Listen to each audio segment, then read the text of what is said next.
Assalamualaikum warahmatullahi wabarakatuh. Perkenalkan, nama saya Irfan Wiratiadi dari TPB 23 dengan NIM 120210121 dari Prodi Teknik Sipil. Pada video ini saya akan menjelaskan program yang telah saya buat untuk memenuhi tugas UAS PKS ITERA semester 2 tahun 2021. Jadi pada video ini saya akan menampilkan dan mendemokan dua program yang sudah saya buat. Untuk program pertama itu adalah program yang bisa membantu kita dalam bidang kimia. Sedangkan untuk program kedua adalah program yang dapat membantu kita dalam bidang matematika. Jadi langsung saja kita lihat flowchartnya. Untuk program yang pertama yaitu program dalam bidang kimia. Jadi untuk bisa kita lihat dulu teman-teman, di sini kurang lebih flowchartnya tampilannya seperti ini. Di bagian awal langsung kita bahas. Di awal ada output yang merupakan judul dari program yang saya buat. Jadi judulnya adalah program penentuan jenis larutan berdasarkan pH. Jadi kalau dilihat dari judul, ini merupakan program yang bisa dimanfaatkan oleh laboran yang akan mencari atau menentukan sebuah larutan, apakah larutan tersebut termasuk ke dalam larutan asam kuat, apakah termasuk ke dalam asam lemah, netral, basa kuat, ataupun basa lemah. Jadi sistematisnya nanti user akan diminta menginput jumlah perulangan atau jumlah larutan yang akan dicek jenisnya. Selanjutnya lagi user akan diminta memasukkan nama larutannya dan pH yang sudah diketahui. Jadi pH di sini biasanya didapatkan oleh laboran menggunakan kertas lakmus untuk mengecek tingkat keasaman dari suatu larutan. Dan selanjutnya ketika sudah dimasukkan pH-nya, maka program ini akan menjalankan pengecekan menggunakan if, kurang lebih seperti ini bentukannya. Jadi akan dicek apabila larutannya pH yang dimasukkan lebih dari 11 sampai 14, maka akan keluar output larutan termasuk basa kuat dan seterusnya, kurang lebih seperti ini. Dan apabila selesai dan sudah keluar output yang ditentukan, maka program akan mengulang kembali sesuai dengan jumlah perulangan yang dimasukkan di awal. Jadi kurang lebih seperti itu. Untuk memenuhi syarat dari program ini ada 3, yaitu array, perulangan, dan percabangan. Untuk arraynya kita bisa lihat ada di bagian sini. Untuk percabangannya ada di sini, ada di sini, dan semua pengecekan di sini yang menggunakan percabangan if. Dan perulangan kita bisa lihat di garis ini dan kembali lagi ke sini menggunakan perulangan for atau while. Dan apabila jumlah perulangan yang dilakukan sudah sesuai dengan yang diminta, maka program akan selesai.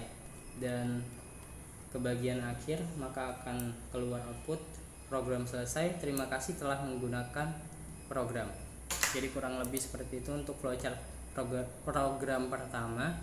Selanjutnya kita akan membuka C++ nya dari program pertama. Nah ini dia untuk kode C++ nya, kurang lebih tampilannya seperti ini. Nah, di bagian awal ada judul yang sudah saya buat. Untuk judul programnya kurang lebih bukan hanya judul programnya sama seperti flowchart yang sudah saya tunjukkan. Di sini ada judul, di sini ada pendeklarasian. Untuk jenis datanya yang digunakan adalah integer. ada string juga, dan perulangannya for yang tadi, dan percabangannya menggunakan if dan else if. Untuk sistematisnya sama seperti tadi, memasukkan jumlah perulangan, memasukkan nama larutan, pH, dan adanya pengecekan di bagian sini. Dan selanjutnya akan melakukan pengulangan sesuai dengan jumlah perulangan yang diminta, dan apabila sudah selesai maka program selesai dan program berakhir. Langsung saja kita coba ke run programnya. Nah, kurang lebih tampilannya seperti ini. Masukkan jumlah perulangan, langsung kita ikuti saja. Misalkan ada 2 atau 3 larutan yang akan kita cek, kita masukkan 3 nama larutannya, misalkan HCl,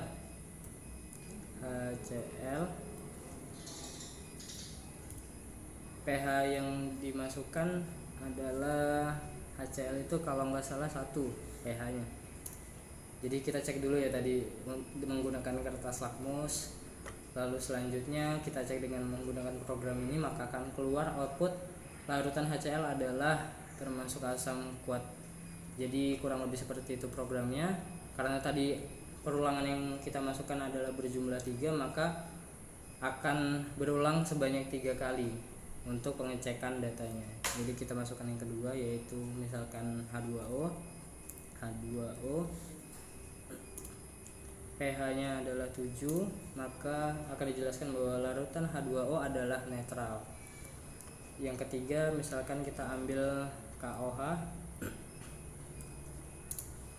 pH nya adalah 12, maka akan keluar output larutan KOH adalah basa kuat. Kurang lebih seperti itu, dan program selesai karena jumlah perulangan sudah terpenuhi.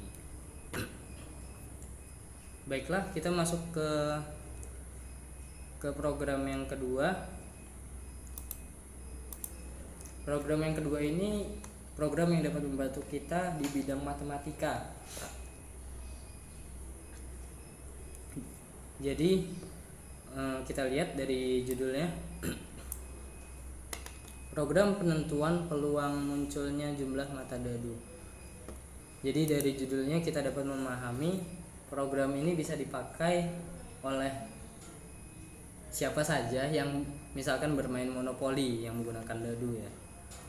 Oh iya, untuk program ini dikhususkan jumlah dadu yang dipakai adalah 2. Jadi yang kita cari adalah peluang munculnya mata dadu dari pelemparan 2 buah dadu, kurang lebih seperti itu. Jadi misalkan kita kita bermain monopoli dan berada di suatu petak, dan kita berencana mengambil petak yang menarik, misalkan bank yang berada 5 kotak atau 5 petak di depan kita, maka kita bisa mengeceknya berapa sih peluang kita mendapatkan petak tersebut menggunakan program ini. Jadi sama seperti program pertama yang sudah saya jelaskan, di awal ada output judul, selanjutnya ada kita diminta input cari. Input cari ini maksudnya jumlah mata dadu yang ingin kita cari peluangnya. Jadi di sini tadi perintahnya, dan selanjutnya program akan melakukan pengecekan kurang lebih seperti ini dengan percabangan, dan diakhiri perulangan di sini yaitu perulangan while. Jadi apabila sudah selesai dilakukan pengecekan program untuk hasil peluang yang akan didapatkan, maka program akan kembali ke awal lagi apabila di while ini kita masukkan input ya, yaitu adalah jawaban dari apakah Anda ingin mengulangi program, maka program akan berulang. Dan seperti program yang tadi, untuk memenuhi syaratnya dari program ini ada 3, yaitu penggunaan array, ada percabangan if, dan juga ada perulangan yang di sini dipakai while di sini dan di sini. Maaf, di sini saja. Dan apabila program telah selesai maka akan keluar output program selesai. Terima kasih telah menggunakan program ini. Semoga tetap bahagia. Baiklah, itu flowchartnya. Selanjutnya kita akan membahas kode C++ dari program kedua. Kurang lebih tampilannya sama seperti yang tadi. Di bagian sini kita lihat ada pendeklarasian. Untuk tipe datanya yang kita gunakan adalah integer dan juga string. Selanjutnya ada perulangan do while, dan percabangannya yang kita gunakan adalah if. Jadi pada program ini kita akan diminta untuk memasukkan jumlah metadadu, dan nanti hasil inputannya adalah cari. Dan selanjutnya pada program ini akan dilakukan pengecekan untuk jumlah peluang dari munculnya jumlah dadu yang diminta. Jadi setelah muncul hasil tersebut dari program ini, maka akan muncul pertanyaan apakah Anda ingin mengulangi program, dan di sini akan terjadi pengecekan while. Apabila kita menginput ya, maka akan terjadi perulangan terus menerus, dan apabila kita jawab tidak atau jawab yang lainnya, maka program akan selesai. Kurang lebih seperti ini. Untuk programnya langsung saja kita jalankan.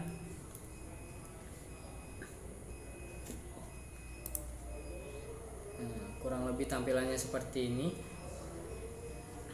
Apabila kita ikuti saja instruksinya, masukkan jumlah metadadu yang ingin dilihat peluangnya. Misalkan untuk angkanya itu terbatas hanya 2 sampai 12. Kenapa? Karena dalam satu dadu, metadadunya itu ada 6. Jadi kalau misalkan ada 2 ya maksimal 12.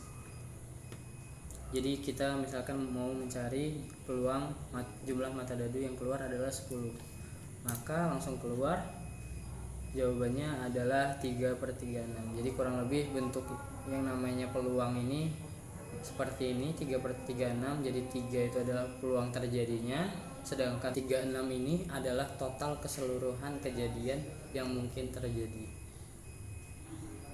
Nah, selanjutnya akan muncul pertanyaan mengulangi program. Maka apabila kita jawab ya, maka akan harus huruf kecil ya, maka akan